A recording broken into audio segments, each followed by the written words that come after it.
Hello friends, Radhe Radhe सभी को। कैसे हैं आप सब? आई होप सब अच्छे होंगे, सभी स्वस्थ होंगे। और आज दिन है सोमवार, तो पितृपक्ष जो लोग मानते हैं ना, उन्हें बहुत अच्छे से पता होगा कि आज कौन सा खास दिन है। जिनके भी सास ससुर नहीं है तो सबसे पहले सास विदा होती हैं, तो आज सास की विदाई है, इसीलिए मम्मी ने ये उड़द दाल भिगवाया है। इसकी छोटी छोटी पकौड़ी बनाई जाएंगी और इसमें कुछ भी मिलाना नहीं है, सादी पकौड़ी बनेंगी और इन्हीं से सासू माँ विदा होंगी। और पापा जी जो विदा होते हैं, मतलब ससुर जी, उनके लिए मीठे पकौड़े बनते हैं। अब ये रूल सदियों से चला आ रहा है, तो हम लोग उसी परंपरा का निर्वहन कर रहे हैं।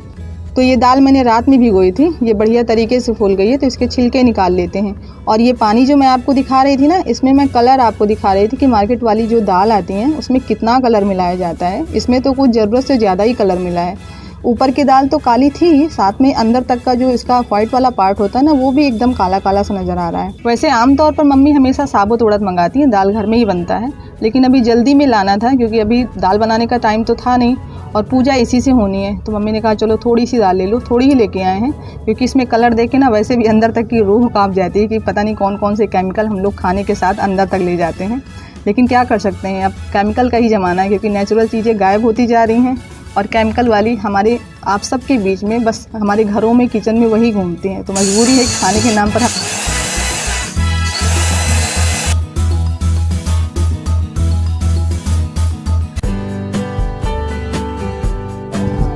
तो यहाँ पर मैंने मिक्सी को थोड़ा सा रुक रुक के चलाया है ताकि अच्छे से ये दाल पिस जाए।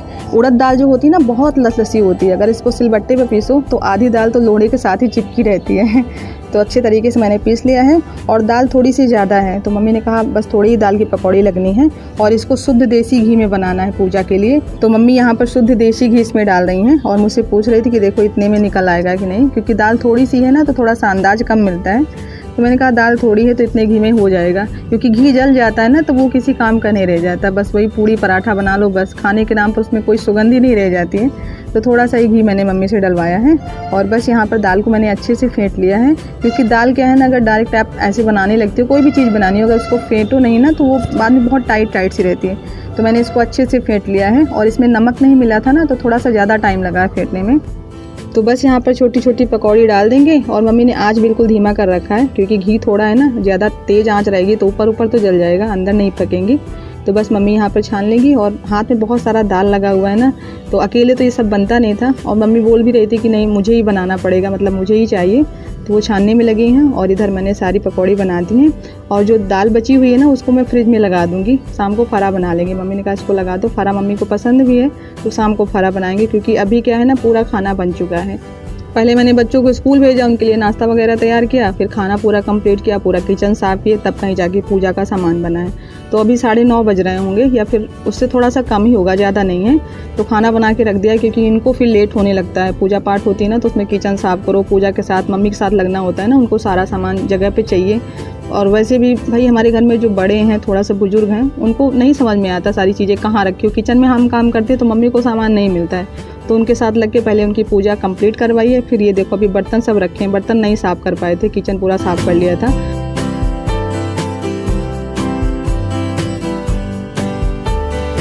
और बस बर्तन साफ़ हो गए हैं मेरे, फटाफट से इनको किचन में रख देते हैं। पानी जब निकल जाएगा ना तब इनको स्टैंड में सेट करेंगे। और इनकी आवाज़ कानों में गूंज रही थी कि मुझे खाना चाहिए, खाना चाहिए। तो इनके लिए थाली निकाल दें, ये खाना खाते रहेंगे। उधर अभी मेरा क्या है ना कि झाड़ू तो लगा लिए थे सुबह, लेकिन पोछा नहीं लग पाया था, तो ये सारी सेटिंग मेरे पति देव ने कर दी है। आज आगे वाली रूम की, बेडरूम भी पूरा मैंने फिट कर रखा है, बस पोछा लगाना बाकी है। तो ये चले गए, उसके बाद अब पोछा लगाना शुरू किए हैं। और इस टाइम अभी सुबह पोछा नहीं लगाते हैं क्योंकि लाइट नहीं रहती है ना, तो सही से सूखता नहीं है। तो अभी मैंने पंखा चला लिया है, अब ये जल्दी से सूख जाएगा। और ये देखो नीचे मेरा नाम लिखा हुआ है, ऊपर कृष्ण भगवान की पेंटिंग है, नाम मेरा लिखा हुआ है, ये मैंने ही बनाया ना। तो हुआ क्या था ना कि मैं पहले कृष्णा लिखना चाहती थी, लेकिन जिससे मैंने ये अक्षर सारे कट किए थे ना, वो पेपर जो था वो पूरा नहीं था, मतलब थोड़े से ही अक्षर आ रहे थे। मेरा भी इसमें एक अक्षर कटा हुआ है, पी के आगे मैं ए लगाती हूँ कल्पना में। तो आप ध्यान देंगे ना तो देखेंगे कि वो वाला ए इसमें नहीं लगा है नाम में। तो इसको मैंने गम्स से चिपकाया था, तो कुछ अल्फ़ाबेट और भी उखड़ गए हैं, शायद मैंने ध्यान नहीं दिया है। तो मैंने सोचा था कि मैं इसको याद के तौर पर फ्रेमिंग करवा लूँगी और हमेशा इसको अपने पास रखूँगी। एक तो ये भगवान की तस्वीर है जिनको हम मानते हैं, और दूसरा मैंने अपने हाथ से बनाई थी और एक सुंदर लम्हे की निशानी है, एक यादगार के तौर पर मैं इसको रखना चाहती थी। लेकिन अभी इसकी फ्रेमिंग पूरी ख़राब हो गई है। ऊपर जो पन्नी लगी थी ना, वो पन्नी पूरी निकल गई है।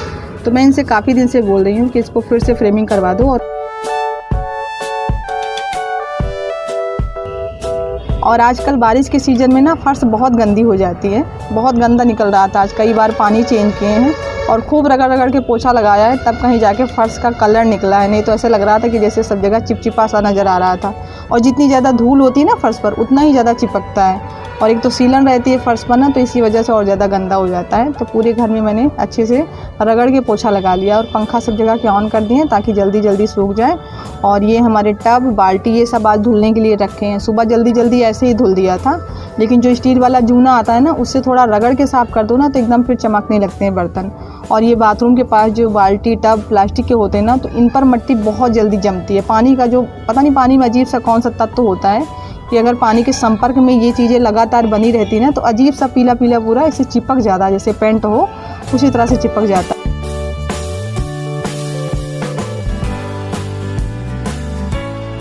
तो सारा काम ख़त्म हो गया है, थोड़ा सा हम भी फ्रेश हो जाएं, चलेंगे कपड़े चेंज करेंगे, क्योंकि थोड़ा थोड़ा नीचे ना साड़ी गीली हो गई है और गीले कपड़े पहनने का मन नहीं करता है। तो साड़ी चेंज कर लेंगे, थोड़ा सा बाल बाल बनाएंगे, फ्रेश हो जाएं। भाई घर के काम तो चलते रहते हैं, लेकिन खुद का ध्यान भी ज़रूरी है।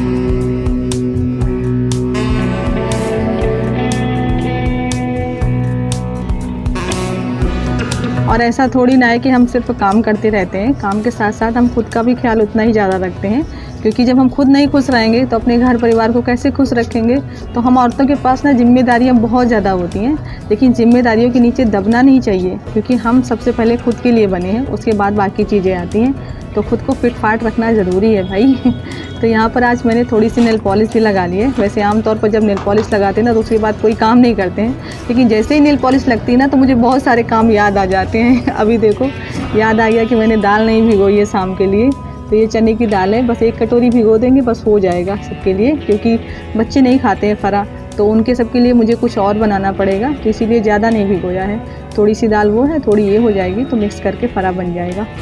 तो इसको मैंने एक बार पहले अच्छे से धुल लिया है और दोबारा से फिर पानी भर के इसको रख देंगे, शाम तक ये फूल जाएगी अच्छे से। और बस अभी सम्राट विराट के आने का टाइम हो रहा है। ये देखो दोनों लोग आ गए, बाहर से ही चिल्लाने लगते हैं मम्मा हम आ गए हैं। और सम्राट कह रहे हैं मम्मी मेरे बैग में पानी चला गया है आज। और ये देखो आज सांप बहुत बड़ा सा निकला था, देखो कितनी तेज़ी से भाग रहा है। दोबारा से मैंने ये थोड़ा सा स्लो मोशन किया ताकि अच्छे से नज़र आ जाए। कहते हैं जिस दिन पितृपक्ष में माँ की विदाई हो या फिर पिता की विदाई हो, उस दिन सांप देखना शुभ होता है।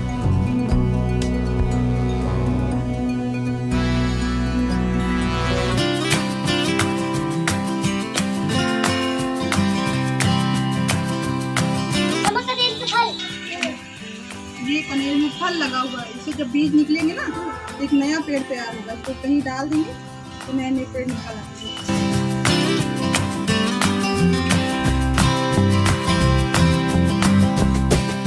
गिलहरी और कौवा की बहुत सुंदर कहानी रात में सुना रहे थे।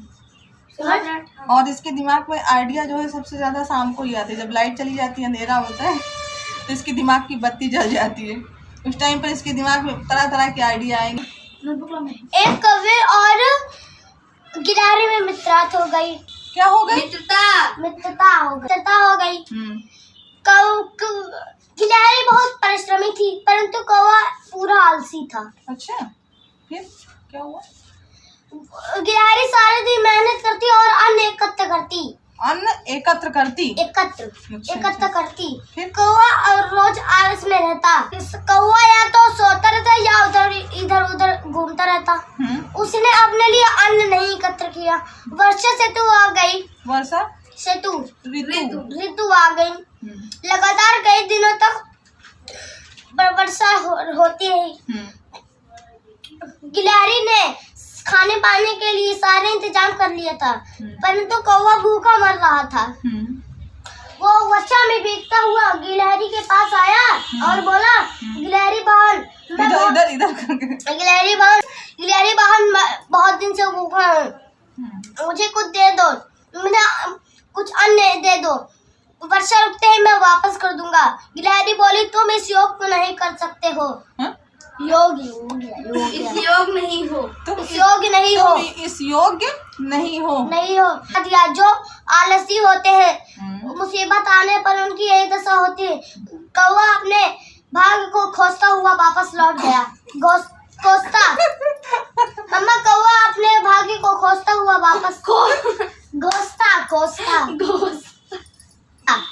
वर्तमान समय क्या शिक्षा मिलती है? कि हमें आलस नहीं करना चाहिए। Very good. हमें परिश्रम करना चाहिए, परिश्रम से ही हमें सफलता मिलती है। सफलता। हाँ, तो चलिए इसी के साथ आज ब्लॉग को एंड कर रहे हैं। पसंद आया हो तो लाइक कीजिएगा, नए हो प्लीज तो लाइक कर दिएगा। प्लीज लाइक कीजिएगा, नए हो तो चैनल को सब्सक्राइब कर लीजिए। मिलते हैं आपसे, तक के लिए bye bye. Bye bye, take care.